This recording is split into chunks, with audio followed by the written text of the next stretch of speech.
Bien, merci beaucoup, Jannick, de nous accueillir chez vous aux fermes PB. Ça me fait grand plaisir, Julie. Les fermes PB, moi, je pensais qu'on allait arriver ici puis qu'il y aurait plein de petits animaux et tout. Là. Mais c'est pas ça. Oui, gambadans. C'est ça. C'est quoi? T'es pas la seule à penser ça. Dans le fond, Ferme PB, au départ, c'était un éleveur de porc qui a démarré cette usine de transformation-là, qu'on appelle plus une cuisine industrielle. Mais dans le fond, nous, on est vraiment un endroit où on transforme la nourriture et on sert le secteur des hôtels et restaurants. Donc, on est comme vraiment une cuisine centrale pour les restaurants et les hôtels. Ça veut dire que ça fait quand même un bon bout de temps que l'entreprise existe. Toi, ouais. tu es comme une repreneuse, finalement? Exact. Moi, j'ai acheté il y a exactement un petit peu plus de 6 ans, le 30 novembre 2017. Mais l'entreprise existe depuis 92. Ça fait vraiment beaucoup plus longtemps que moi. Mais moi, ça fait 6 ans là, que je suis chez Ferme PB. Tu ne destinais pas nécessairement à avoir une entreprise comme ça. Toi, tu es une entrepreneur. Je suis devenue entrepreneur par la bande. Okay. J'ai étudié en administration des affaires. Je voulais faire du marketing international. Je pense aller travailler à l'étranger. Oui? Oui. OK. Puis il y a eu une opportunité quand je suis sortie de l'école. J'ai travaillé pour la finale des Jeux du Québec qui avait lieu à Saint-Hyacinthe, qui est ma ville natale. Fait que je me suis dit, parfait, contrat de 18 mois, puis après ça, je vais partir. Entre-temps, ça marche jamais sur un 14-17? C'est ça. J'ai eu l'opportunité de travailler au Centre local de développement dans le temps de Saint-Hyacinthe, dans le temps que ça s'appelait les CLD. Oui. Puis, avec ma formation de gestion internationale, je faisais l'inverse, dans le fond, qui est quand même assez logique. Il n'y a rien de mieux que notre culture pour accueillir des gens de l'extérieur. Donc, c'était des entreprises étrangères qui venaient à Saint-Hyacinthe. Puis c'est dans ce contexte-là qu'il y a une entreprise espagnole qui voulait s'installer à Saint-Hyacinthe, ne trouvait personne pour être en charge de l'entreprise, puis ils m'ont offert... de t'en occuper? Qui a été comme mon premier pas vers l'entrepreneuriat. J'étais plus de l'intrapreneuriat parce que j'étais actionnaire. Donc, on était 4 actionnaires, dont eux majoritaires. Fait que ça a été mon premier pas. Puis après ça, après 9 ans là-bas, je me suis sentie... prête à être ma propre boss et faire le vrai pas, celui qui n'a vraiment pas de filet.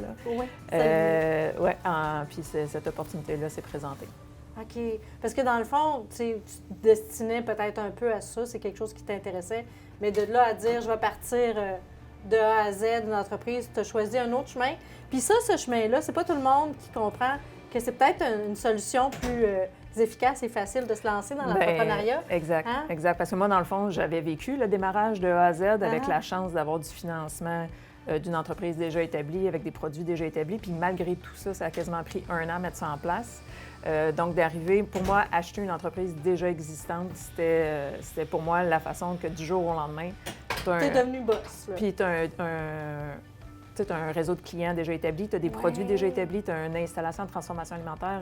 Les permis sont très importants, fait que pas d'attente envers les différents permis. C'était jour 1, on est en opération. Fait que moi, c'était vraiment ça que je cherchais. Fait que mes 2 premières années ont été fantastiques, on était en croissance. On avait investi pour acheter des nouveaux équipements. On avait obtenu le financement pour un agrandissement. Wow. Est arrivé la COVID. On ne s'est pas rendu, ça devait être à l'été, l'agrandissement. On ne s'est pas rendu à l'agrandissement physique des locaux. On a perdu 95 de nos clients en 24 heures. On s'adresse aux banquiers d'hôtels. Fait que tout ça a été annulé. Oh, mon Dieu. Fait qu'on s'est repositionné. On a fait plein d'autres choses. Ça nous a renforcés ultimement, mais là, on vient de compléter notre agrandissement physique. Là. On vient de doubler notre superficie. Wow. Là, on est de retour. Notre dernière année, on a eu 28 de croissance. Là, on est de retour. Là, la COVID est derrière nous. On est vraiment en croissance avec nos installations. Les voiles, exact. Tout. Puis on a notre accréditation ACEP avec cet agrandissement-là. Puis le permis, encore une fois, en transformation alimentaire, chaque permis te permet de vendre sur des territoires différents. Donc maintenant, on est capable de vendre sur le marché canadien. Donc on a commencé nos ventes en Ontario. Donc toi, là, tu es toute seule dans ça? J'ai toute une belle gang avec non, moi. mais oui! Hey, toute seule, c'est ça, c'est bien fait. Non, tu as toute une belle gang. On a toute mais une c'est belle toi gang. qui es à la tête de ça. Chapeau! Un bel exemple d'entrepreneuriat au féminin, vraiment. Donc, tu dis que tu as une belle gang. Vous êtes combien? Tu as combien d'employés? On est 14 employés maintenant. OK. Et vous faites, quand on vient ici, on peut même acheter, venir ici directement dans les congélateurs. Ça, c'est on est toujours content d'avoir du monde. On les sert toujours de façon fantastique, mais On n'a pas de magasin à proprement dit. Donc, évidemment, on a gagné beaucoup de prix avec notre boudin noir. C'est surtout Oui, pour ça que oui. les gens ils viennent ici pour s'acheter du boudin noir. Ah. Ça, on en a pas mal tout le temps, mais c'est pas notre core business, je dirais, de recevoir du monde. On a quand même des produits sur place, mais on s'adresse vraiment plus à de la restauration. La restauration. Ouais. Fait que restauration, grands hôtels, Sofitel. Le Reine-Élisabeth, le Sheraton Centre, le Ritz, les grands hôtels de Montréal, je dirais. On fait aussi des bannières de restaurants comme la bannière Mendy's. Ah oui! Oui, c'est nous qui faisons toutes les soupes de Mendy's. L'idée, c'est vraiment, on fait de la co-création avec les chefs. Donc, les chefs, ils viennent ici, travaillent avec mes collègues, développent des recettes. Après ça, on les met à l'échelle. Puis après ça, c'est nous qui produisons. Puis là, l'idée, c'est de produire toujours la même affaire. Oui, oui. Qui goûtent la même chose exact. tout le temps. Selon leur recette. OK. Tu parlais de ton boudin noir qui a remporté des prix. Là, j'ai vu quand on rentre, on voit il y a plein de prix que vous avez récoltés au fil des années. Qu'est-ce qui vous distingue à ce niveau-là? Bien, sur le boudin, je dirais c'est la qualité du boudin. Puis, dans le fond, il y a deux volets, le volet classique puis le volet créatif. On gagne plus souvent en créatif qu'en classique. Donc, c'est vraiment l'innovation en arrière. On a vraiment une belle gang créative. Autant, c'est ça qu'on fait, dans le fond, prendre des recettes puis les ajuster à nos équipements avec les chefs. Bien, quand on est laissé libre à nous puis qu'on peut s'amuser, c'est ça. Fait que autant avec le boudin, on fait différentes choses. Là, à chaque année, on change. Pour nous, on le commercialise même pas. C'est pas une question de commercialiser quelque chose puis de le faire connaître. On l'utilise comme une activité de team building d'une certaine façon. Oui? On développe un boudin, on teste, on l'ajuste, tout le monde donne son opinion, puis après ça, on dit OK, on présente celui-là. Ah, j'adore ça, vraiment. Fait que ça, c'est pour le boudin. Sinon, les autres prix, c'est vraiment dans l'idée, puis ça, c'est mon objectif ultime avec Ferme PB, c'est d'être vraiment reconnu pour valoriser les résidus de production.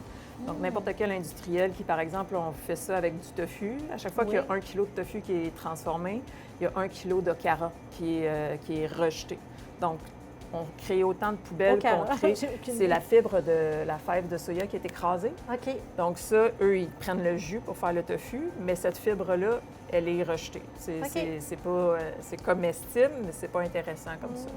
Fait qu'actuellement, la majorité des entreprises de tofu, soit ils donnent au bétail, soit ils envoient au compost. Fait que c'est pas valorisé. Puis nous, c'est ça qu'on essaie. Là, c'est avec ça, par exemple, qu'on a gagné le Grand Prix Innovation du CETAC, qui est le Conseil de la transformation alimentaire du Québec. On a développé des produits où, dans l'optique de réduire la quantité de viande, on met 30 de carotte, qui est cette résidu de soya-là, avec 70 de la viande qu'on met normalement dans la saucisse. Fait qu'on vient réduire la quantité de viande, mais on augmente les fibres, on réduit le gras. Moins de calories, donc ça permet d'avoir c'est bon pour tout. C'est ça, c'est moins cher parce que, bien évidemment, ça se vend moins cher que de la viande. Fait que ça, c'est vraiment ce que je souhaite avec Ferme PB, ultimement, qu'on soit reconnu pour valoriser, qu'un industriel qui a des résidus de production pense à appeler Ferme PB pour les valoriser. Vous faites de la saucisse, t'as dit? Oui. Fait que là, tu vas m'emmener faire de la saucisse. Exact. On va s'amuser à faire de la saucisse. Ça, c'est un bel exemple d'un effet positif de la COVID. Avant, on faisait de la saucisse pour les banquets. Donc, c'était tressé, vendu en vrac. Puis, avec la COVID, on a vendu beaucoup de paquets individuels parce que là, il fallait faire des paquets de 400 grammes. Puis là, ça prenait un temps fou à ce que mes collègues tournent, pèsent, fassent les paquets.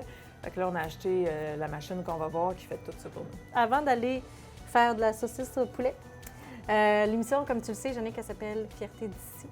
J'aimerais ça savoir c'est quoi ta plus grande fierté. Je suis sûre que tu en as plein, mais ta plus grande, maison. Bien, la plus grande, je dirais, d'être en chemin de réaliser, c'est une petite révolution, je dirais, là, d'insérer des résidus de production dans nos aliments. Souvent, les résidus de production, ils vont être séchés. Donc, il y a une problématique, là, c'est une longue histoire courte. Mais de réhydratation? Non, dans la déshydratation, il faut assumer, parce qu'on pense que c'est des résidus, que ça coûte rien, mais il faut les transporter, il faut les transformer. Fait que tout ça coûte. Nous, on prend vraiment le brut et on le transforme comme ça. Ça fait que commercialement, ça fait du sens. Parce que si, par exemple, on prend l'exemple de la drèche, qui est souvent mise dans les biscuits, bien, elle est transformée, elle est déshydratée, cette drèche-là, plus souvent qu'autrement. OK. ou autres résidus de légumes. Fait que ça fait en sorte qu'on va transporter une tonne qui va donner en bout de ligne en commercialisation tout au plus 100 kilos. Fait qu'il faut assumer les coûts rattachés à de la valorisation. C'est quand même Il y a des un coûts. challenge Ouais, là, ouais. d'être en mesure de le faire ici, de le mettre dans de la nourriture qui est de tous les jours. Puis d'être en chemin. Je ne suis pas arrivée encore où ce que je souhaite, mais de voir où on est parti puis où on est rendu pour moi actuellement, je dirais que c'est ça ma plus grande fierté, avec toute une gang qui est là pour m'appuyer, parce qu'on a fait un changement à 360 là, par rapport à l'ancienne administration. Ouais.